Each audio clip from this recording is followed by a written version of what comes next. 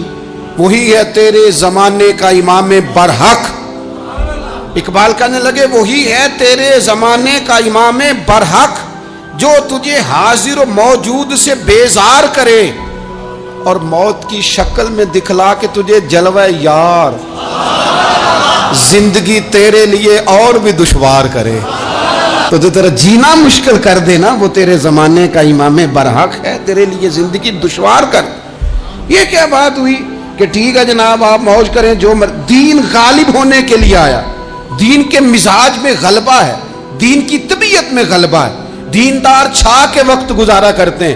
اللہ تعالیٰ نے اس دین کے اندر وہ قرار دیا ہے، وہ وسعت دی ہے، وہ درد دیا ہے، وہ ذوق دیا ہے۔ اپنے اندر سے وہ بت توڑ ڈالیں جو بت مایوسی پھیلاتے ہیں، ان جگہوں سے نکل آئیں جہاں انسان کمزور پڑتا ہے۔ اٹھ باندھ کمر کیوں ڈرتا ہے، پھر دیکھ خدا کیا کرتا ہے۔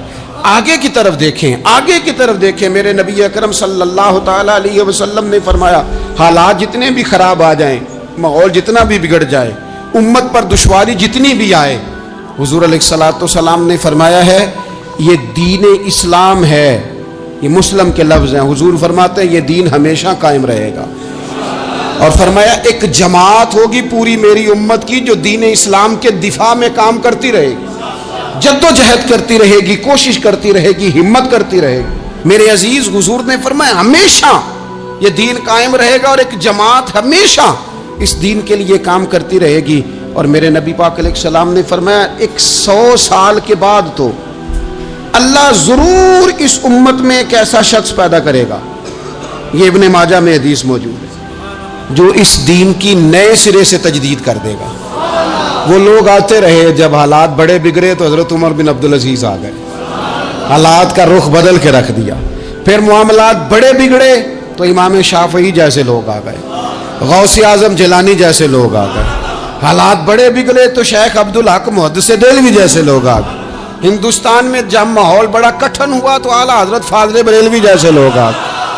ہر صدی کے سرے پر اللہ تعالیٰ ایک مجدد بھیجے گا، حضور کا وہ غلام دین کو نئے سرے سے تازہ کرے، دین کے چمن میں ہمیشہ بہار رہے گی، ہمیشہ نورانیت رہے گی، ہمیشہ نور اعلیٰ نور رہے گا۔ یہ کام صرف کرنے کا کام کیا ہے، یہ دین تو پھلے گا پھولے گا۔ جو آگے بڑھ کے خدمت میں حصہ ڈال لے گا نا، وہ اپنا نفع کرے گا۔ یہ قرآن پاک ہے، یا ایھا الذین آمنوا ان تنصروا اللہ ینصرکم ویثبت اقدامکم۔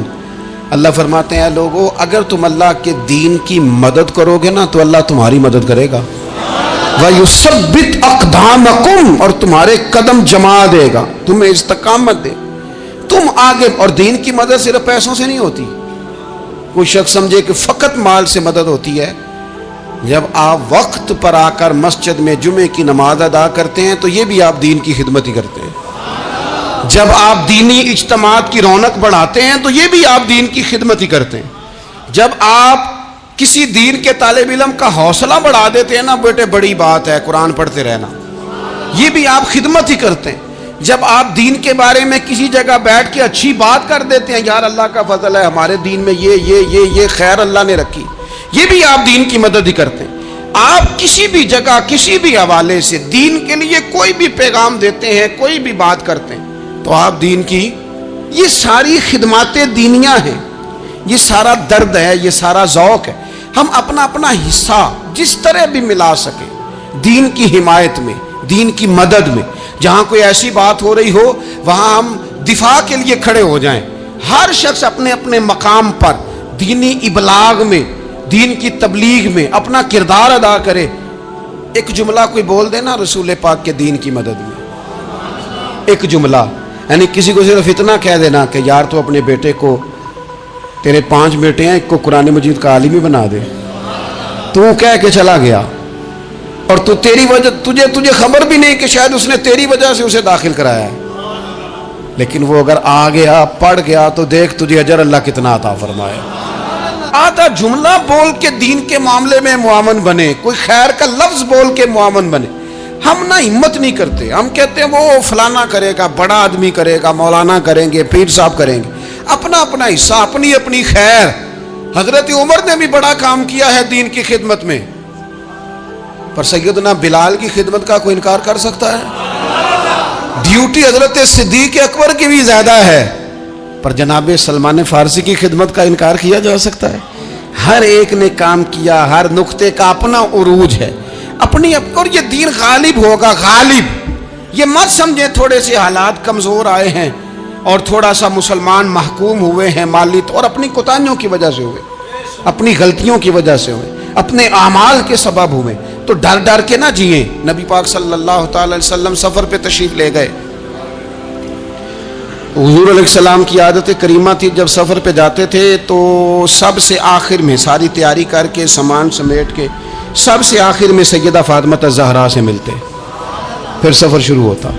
اور جب حضور واپس آتے تو سب سے پہلے سیدہ فاطمہ سے ملتے رضی اللہ تعالی. حضور کافی دنوں کے بعد سفر سے واپس آئے، لمبا سفر تھا. سیدہ فاطمہ الزہرا رضی اللہ تعالیٰ عنہ سے ملنے گئے. نبی پاک صلی اللہ تعالیٰ علیہ وسلم کا چہرہ نور دیکھ کے تو سیدہ فاطمہ تڑپ کے روئیں، رو پڑی. حضور نے فرمایا فاطمہ کیا ہوا؟ عرض کرنے لگی یا رسول اللہ تھکاوٹ کے اثرات میں آپ کے چہرے پہ دیکھ رہی. اور حضور کپڑے یوں لگتا ہے بڑے پرانے پہنے ہوئے ہیں آپ نے. حضور اتنی مشقت کیوں کرتے ہیں آپ، اتنی محنت، اتنی جدوجہد؟ تو حضرت فاطمہ الزہرا فرماتی ہیں حضور نے مجھے تھپکی دی اور فرمایا فاطمہ رو نا. اور یہاں وہ بعض لوگ ہوتے ہیں نا جو ہم نے دیکھا ہے ہمارے ہاں اس طرح ہوتا ہے کہ وہ کوئی اس طرح کی بات کرے تو وہ زیادہ رونے لگ جاتے ہیں. کیا کریں، بڑے مسائل ہیں، بڑی مشقت ہے، کرنا پڑتا ہے، لوگ اور زیادہ. لیکن نبی پاک علیہ السلام نے سوچوں کو نیا زاویہ دیا، خیالات کو نیا رخ دیا، اس بات کو ایک نیا انداز سوچنے کا فراہم کیا. حضور فرمانے لگے فاطمہ رو نا، تیرے باپ کو اللہ نے اعلیٰ مقاصد کے لیے دنیا میں مبعوث فرمایا ہے. حضور فرمانے لگے فاطمہ کوئی گھر کچا، کوئی پکا، کوئی خیمہ ایسا نہیں بچے گا جہاں اللہ دین اسلام کو پہنچا نہیں دے گا.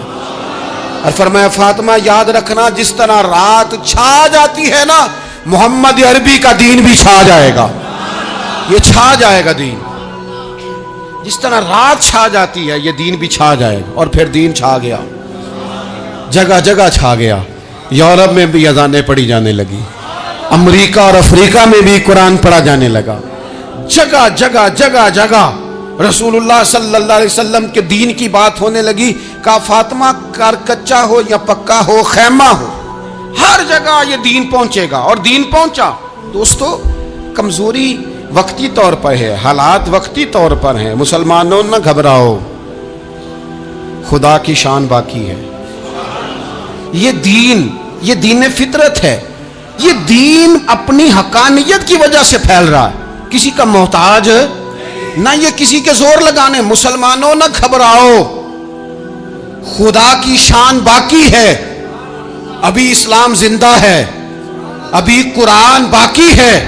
یہ کافر کیا سمجھتے ہیں جو ہم سے روز الجھتے ہیں, ابھی تو کربلا کا آخری میدان باقی ہے, ابھی تو آخری میدان لگے گا میدان کربلا میں, اور فکر حسینی کے علم بردار میدان میں نکلیں گے, یزیدی سوچوں سے ٹکرائیں گے, اور بڑے سینے تیار ہیں جو اس کے لیے پوری جدوجہد کریں گے. ابھی تو کربلا کا آخری میدان باقی ہے. اپنی زندگی کے اندر قوت ارادی پیدا کریں, کچھ کر لینے کی ٹھان اپنے مزاج میں پیدا کریں. کمزوری آ جاتی. عدی بن حاتم جو تھے نا, یہ حاتم تائی کے بیٹے تھے, بادشاہ کا بیٹا تھا, زمانہ بڑا دیکھا تھا, بڑے بڑے وزیروں مشیروں, ساری زندگی اعلیٰ سطحی وفود سے ملاقات ہوئی. عدی حضور کی بارگاہ میں آئے, مسند امام احمد بن حنبل میں موجود. تو اسلام پر ابھی غربت کا دور تھا, چند لوگ مسلمان ہوئے تھے. نبی پاک علیہ السلام نے فرمایا عدی کلمہ پڑھ لو. تو عدی کہنے لگے میں تو پہلے ہی ایک دین کا ماننے والا ہوں. حضور فرمانے لگے جس دین کے تم ماننے والے ہو اس دین کو میں تم سے زیادہ جانتا ہوں. حضور فرمانے لگے جس دین کے تم ماننے والے ہو اس میں کیا یہ لکھا ہے کہ مال غنیمت کا چوتھا حصہ کھا جاؤ؟ کہنے لگے نہیں. تو فرمایا کھا کیوں جاتے ہو؟ عدی کہتے ہیں چونکہ یہ ہمارے اندر کی بات تھی بادشاہوں کی, تو میں نے فوراً سر تسلیم خم کر دیا, میں نے فوراً سر جھکا دیا. میں نے کہا آپ بات ٹھیک کر رہے ہیں. حضور فرمانے لگے اب اگلی بات بھی کروں یا رسول اللہ فرمائیے. فرمایا پتہ ہے تم دین کیوں نہیں قبول کر رہے؟ یہ بھی مجھے پتہ ہے. یا رسول اللہ کیوں؟ فرمایا تم دیکھتے ہو کہ دین کے ماننے والے غریب غریب لوگ ہیں, تم دیکھتے ہو کہ ابھی یہ کمزور ہیں, تم دیکھتے ہو کہ مکے والوں نے مدینہ طیبہ سے پریشان کر کے مسلمانوں کو نکال دیا ہے. یہ غریبی دیکھ کر, بظاہر اسلام کی کمزوری دیکھ کر تم کلمہ نہیں پڑھ رہے. حضور فرمانے لگے عدی مقام حرا کا نام سنا ہے؟ بڑی دور تھا علاقہ وہ, مقام حرا کا نام سنا ہے؟ عدی کہنے لگے حضور سنا ہے پر وہ جگہ دیکھی نہیں.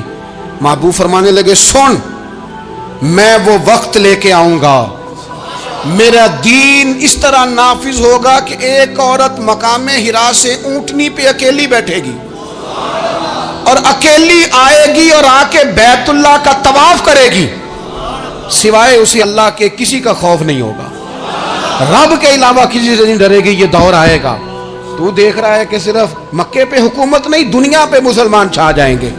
اور حضور فرمانے لگے کسرا کا نام سنا ہے؟ کہا حضور وہ تو بظاہر اس وقت بڑا تگڑا بادشاہ ہے. فرمایا اس کے علاقے بھی فتح ہوں گے, وہ خزانے مسلمانوں کے پاس آئیں گے. اور فرمایا تو تیسری بات نبی پاک نے بیان کی, فرمایا تو یہ دیکھ رہا ہے کہ مسلمانوں میں غربت ہے؟ فرمایا عدی ایک وقت آئے گا لوگ دینے کے لیے نکلیں گے پر انہیں لینے والا کوئی نہیں ملے گا. ایک وقت آئے گا لوگ دینے نکلیں گے, لینے کوئی نہیں آئے گا.